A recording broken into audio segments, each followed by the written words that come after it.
Hello again, everyone. Ambassador Terry here with another First Friday with Ambassador Terry and friends. And I do have a very good friend with me, like I have in the other episodes. My guest is Dino Carella. He is an amazing person. Welcome, Dino. I'm so glad you're here, my friend. Thank you so much. Thank you for having me, Terry. I'm so glad. Oh, it's a treat. It's a real treat. He's like a brother down the street to me in a very spiritual way. Even though he's on the other side of the big pond, yeah, out of Rome, Italy area, and I'm in the southeast United States. It's like we're together all the time. It's an amazing, amazing thing. Well, this is First Fridays with Ambassador Terry and friends, and each of my guests, I ask them a little bit about what's going on in your world, and I'd like to start out by Dino, if you would, just tell us a little bit about you and your business and what that represents, so that we can start a dialogue from there, my friend. Sure. I've been a corporate leader for about 30 years. And just recently, I started my own business, and in particular, being a coach. So I think really what always resonated with me is more than resonated is like what feels so important to me is people and the relationship with people. No matter what you do, whatever the business you are in, at the end of the day, you are there with people, relating with people, and everybody has challenges. And what I found is that most of the time, especially leaders, they don't open up. They keep everything to themselves, and when they're like stuck, they may be a little bit miserable. They don't open up because they're big shots and they can't say that they're vulnerable, right? So but then when you have a moment to talk uh, in trust, then people start to open up. So I've decided to become a coach because at the end of the day, there is no leader that isn't a person first and foremost. So this is really what I do. Well, you have a successful business. Like most of us, we work out of our homes, Yeah, and that's not so bad. That's not so bad. And not at all. you are also an on-site able person, I believe. So tell us a little bit about that. What do you mean? Sorry, Terry. What do you mean? And You have gone to some of your clients, right? Over and above online. yes, yes. The people that I meet with, especially very late, just recently, I met with the owner of a medium enterprise, and he's concerned about the communication of his leadership team. So I went there and I met them at their office, and this is something that I believe small and medium enterprises are curious about it. They don't know that much about the value that coaching can provide inside the business. They're still not familiar with that. But I guess this is a very big opportunity for us as coaches to show them really the value that coaching can bring into even small and medium enterprises. Usually it's more like the big corporation that understand the value because they're more into this kind of stuff. But there is especially in Italy, right? 75% of all the businesses are small and medium enterprises. It's like what they call the mom and pop shops, and then become bigger and larger. But then they need to make that step behind like a family type of business to become a corporate as such. So this is interesting, that is evolving. And so this is the part that I'm really keen to explore further, and I'm happy to meet people in their office when you know when they have this genuine curiosity and interest to see how they can develop further their leadership team. Good stuff. Good stuff. You have actual corporate level, high level corporate experience already in your journey to date. Maybe you could tell us a little bit about how you got to where you are today and what gives you the qualifications to do so well at what you do. Okay, so what got me here is that I've I've gone through my successful career path, and after a while, I started to wonder, you know, is this all there is, or is there anything more? Because one becomes pretty much addicted to following the career path and becoming a productivity machine as an end in itself, and you kind of lose the plot of what is this for. So in 2018, I was laid off as the corporation the alliance I was working for ended up the contract. So naturally, my job was ended there. And instead of pursuing and accepting other offers, I thought that there was a great opportunity for me to really change and then become a coach. So, and the qualification, because when you're a leader, you're not necessarily a coach. You need different skill set to be a coach, because you got to listen. Whilst when you're a leader or a people manager, you tend to give instruction, you tend to tell people what to do. And so it's a totally different kind of stuff. So I went to school. So I've been learning. I've done my own certification process, and I'm still working to, you know, build up the hours and the experience and the learning. But this is what qualifies me. So 30 years of experience in managing people, going through quite of a big burnout myself in lives, where everything that I knew collapsed, and I started to look at the world in a totally different manner. And that made me able to listen with silence in my mind, true silence, meaning I have no intention to give anybody any lesson, any teaching at all. So I'm there to follow my client's path, for whatever that path sounds good for them. And so I follow them, I support them, and so that if there is a lesson that they need to learn on following that their own path, they will learn it. So that will become a real lesson learned, because it's their own experience, it's their own direct perception of what is happening. So that my experience and going to school is what made me a coach today. So and the clients seem to be pretty happy with the results that they're getting, to be honest, and I'm happy too for that. Excellent, excellent. And you wrote what I consider one hell of a book, The Oh, Way of the thank you. Wind. And there it is sitting behind you, you know. And ladies and gentlemen, this is available Yeah, in yeah, The Italian Way of the and Wind. English. Yeah. Yes. He was kind enough to let me sneak peek before it hit the street. And to this day, I cherish it, my friends. So, yeah, pick that book up, Way of the Wind. It is a very. I'll tell you what. You talk about it in a minute. Tell us about what became the Way of the Wind. Thank you, Terry. And so The Way of the Wind is a way for me to share my personal journey, and I think it resonates with a lot of people, especially those who read it. They tell me it sounds like my story. So when I mentioned to you I was laid off in 2018, I already started to write this book, and then this was a great opportunity not only to study to become a coach, but to complete this book. And in order to complete it, I had to go, because this is a journey, and the main character goes on a trip across the Indian Reservation of America. So I went to the Indian Reservation of America to really look at the place, to feel, to taste, and smell the places where the main characters was supposed to be.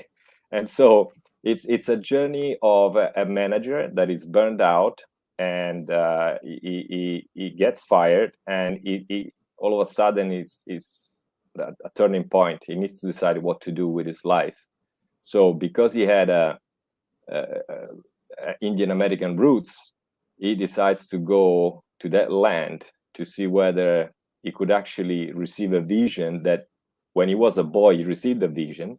And so in lack of that vision, he's hoping that by going there, he get closest to the source that can inspire him again. So the guy goes there.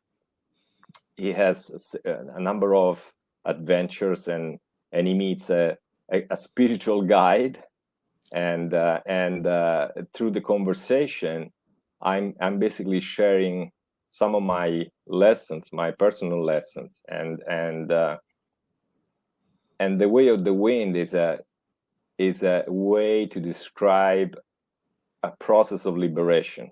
So we start with a lot of baggage, and the more we go through, the more we see through our ego, the more we let it go.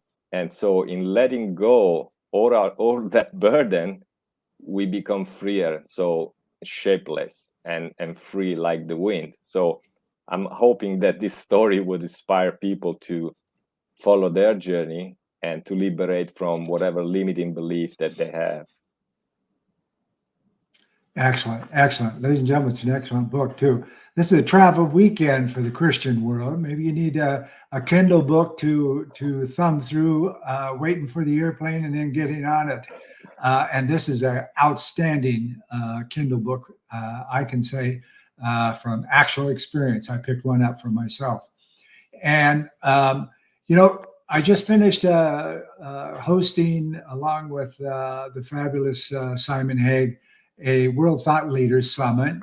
You were able to listen into some of that before you had to go on the run. And, in there, we talked a little bit about what you're talking about right now. And, the world as a whole right now, there's a lot of banks out there all over the world, right there in Italy, okay, that may be not doing so well behind the door. And Dino is a person to have a conversation with because of his many years on the credit side of corporation.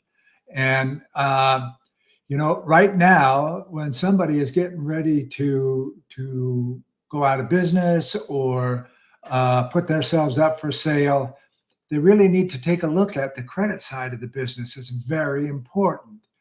And Dino Carella is right there for you. Yes, we're putting a lot of plugs in for him, but that's it. That's what I do with my guests, right? Thank you, Terry. Very kind of you.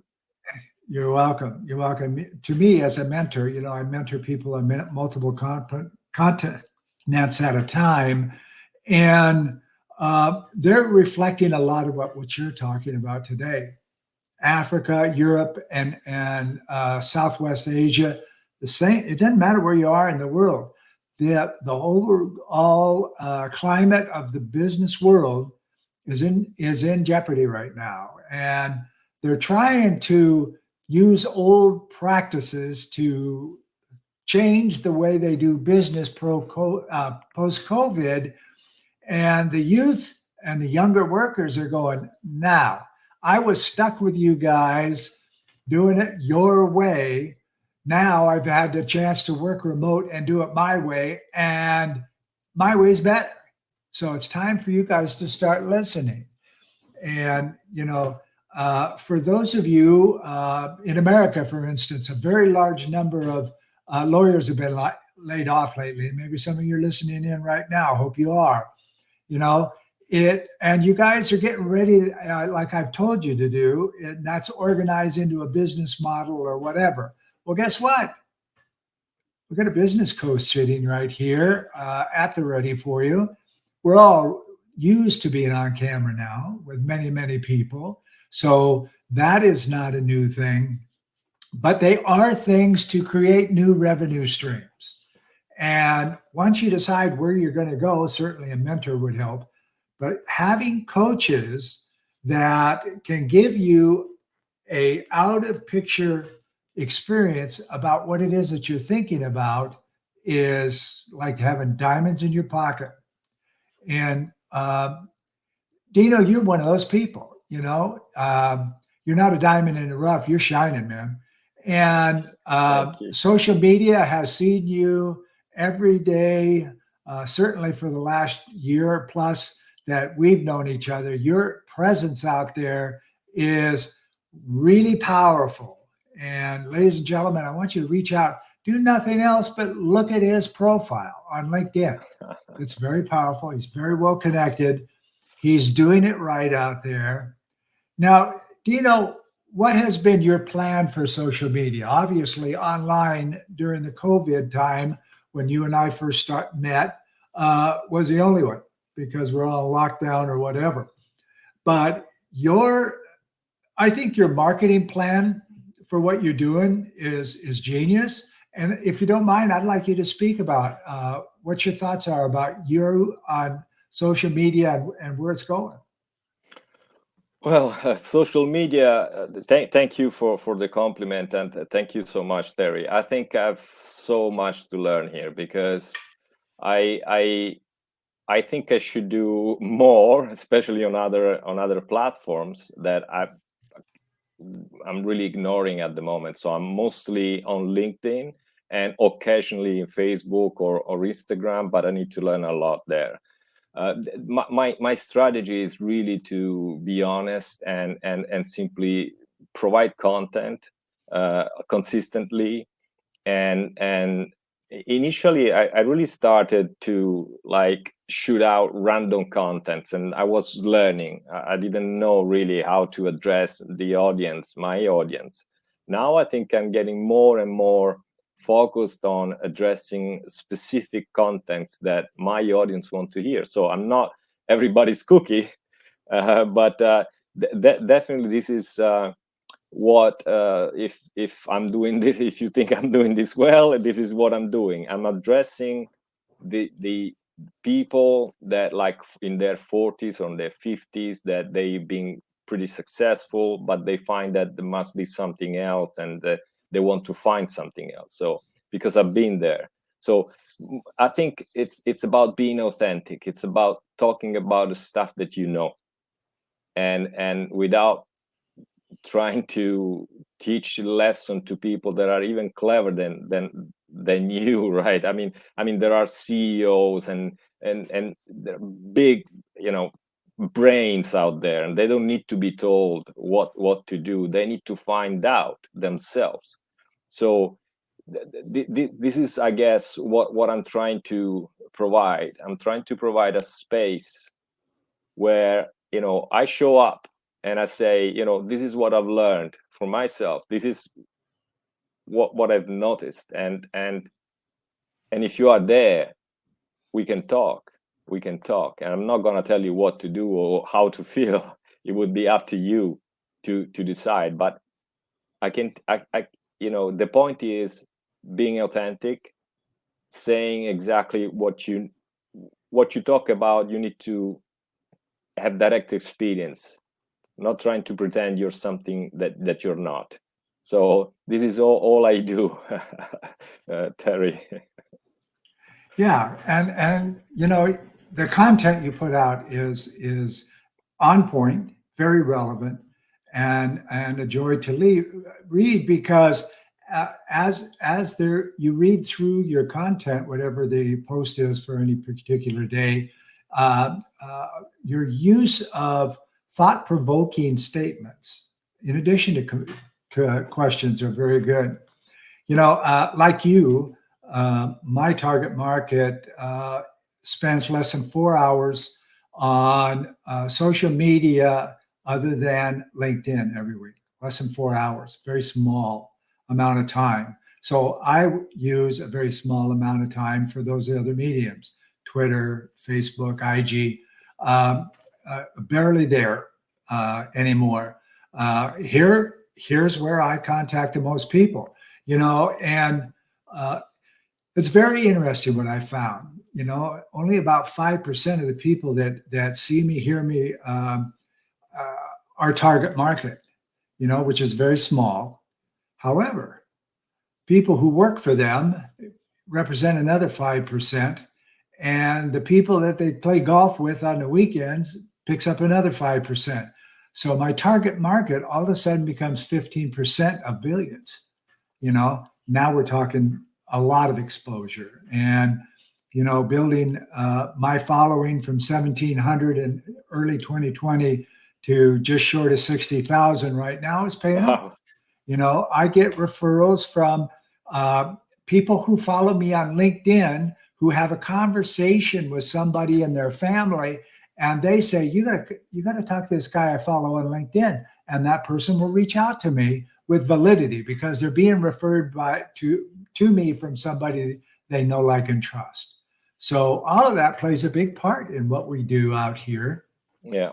And, we're firmly into Q2 for the year. And there's really some big decisions that corporate, a lot of companies get to make here about what Q4 is going to look like, and now's the time to look at that. And that takes planning and strategic thinking. And I believe Dino Carella is a strategic thinker. So I would recommend it. And I would recommend you, Terry. I would recommend you. Well, thank you. Thank you. You're welcome. Tough times makes new decisions are necessary in tough times. And right now it's tough times. So Mr. and Mrs. Corporate America out there, let's bring in some thought leaders and strategic thinkers to look at what you intend to do and what you're doing going forward. The past is gone. Hopefully you learn from it.